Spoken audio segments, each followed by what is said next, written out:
Hey everyone, welcome back to the Brandon Breeze GunTube. What are we looking at today? Well, have you ever thought about mounting an optic to your R8 or TRR8 Smith and Wesson Revolver? Well, look no further. Craft Replicas has you covered, right? And it's funny because they make a bunch of replica stuff and they make a bunch of Star Wars stuff, and then out of nowhere, they make this crazy low optic mount. So what I wanted to do initially was maybe send my factory rail out to somebody and have it machined for a specific optic cut, but I couldn't really find anybody who wanted to do that. So I kept poking around and I ran across this mount, and this is actually for the RMR, and this is called the R8R, and I'll put the information down in the description on where you can buy this. And I did buy it with my own money, right? It's not terribly expensive. It would probably cost less than it would be to have your factory rail cut, if you could even find anybody to do that, right? But what are we talking about more specifically today is how the fit and finish is and compatibility. So fit and finish, I think, is quite amazing, and we'll go ahead and safety check this for all the sticklers. I do check it before I even start the video. But anyway, so fit and finish is actually pretty darn good. You can see it up there on the top, and I don't know if you'll be able to see it, but the screws are actually stepped down.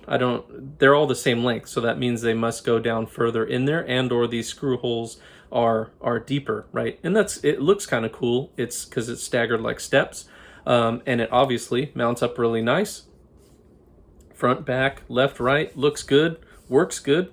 Didn't have any issues with it coming loose today. I shot a couple hundred rounds, I think about 250, and it's still on there. And this one actually is a HoloSun 407K, which funny enough came right off of my P365, and at 25 yards, it was about 1 inch left and 2 inches down, which is super crazy, right? I wouldn't have expected that. But anyway, I had to get an adapter plate to be able to fit this on there, and I just had this optic laying around, so I figured might as well put it on something, which is where or how it wound up on this one, right?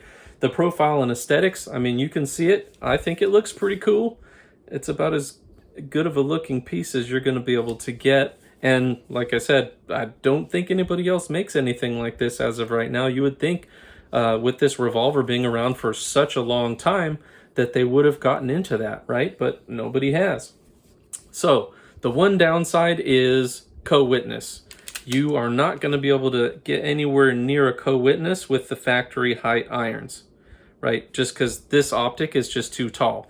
If I were to use a Shield RMSC, it might co-witness, maybe, right?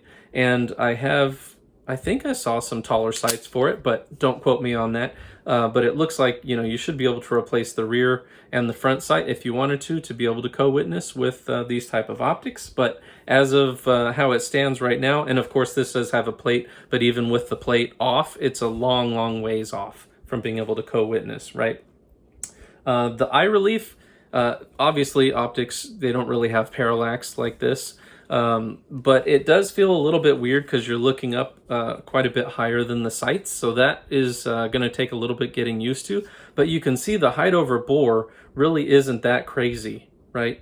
So I've seen plenty worse, especially I've seen tons of people on the factory rail put an optic on top of that, and it sits way up there, right? So even this with the plate is still pretty low. Holster compatibility, there's few holsters out there, right? And I know I have one that is cut for optics. It looks more like a race holster, but it won't fit this light, right? So you'll have to look at that.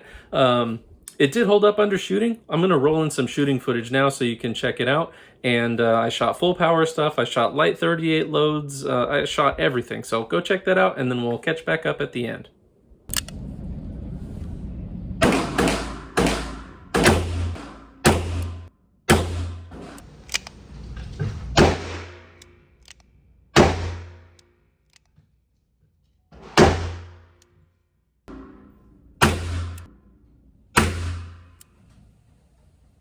Hey everyone, just wanted to take a moment and say thank you for watching. If you like my content, do me a favor and hit that subscribe button now. I noticed that about 80% plus of folks are not subscribed. If you like my reviews, go ahead and hit that subscribe now. Thank you.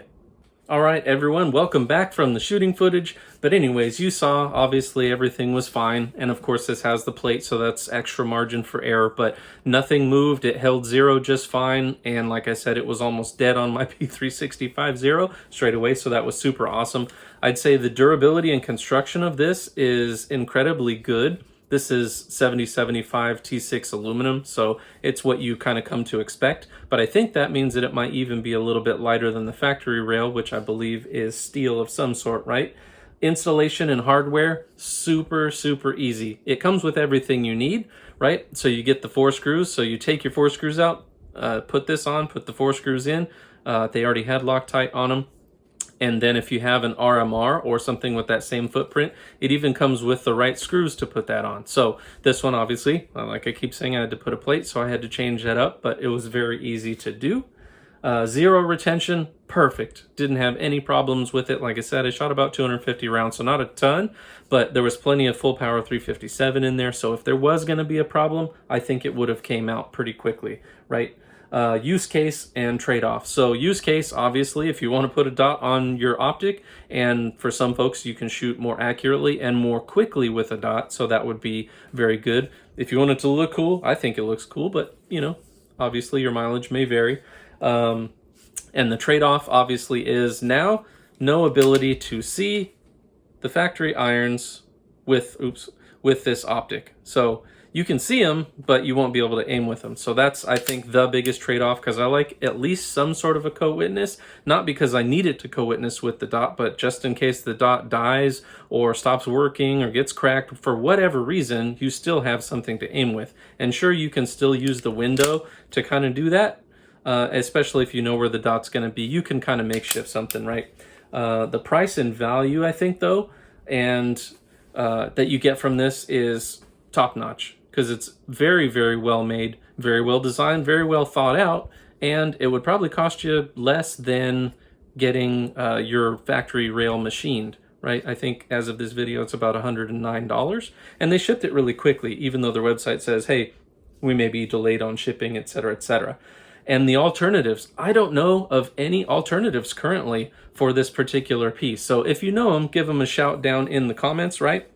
But anyways, that's all I got for you on this one. I think it's an incredible value for the money. So if you've been considering it, you may want to just snag it and go for it, right? Like, if you like my content, please like, comment, share, and subscribe. Thank you.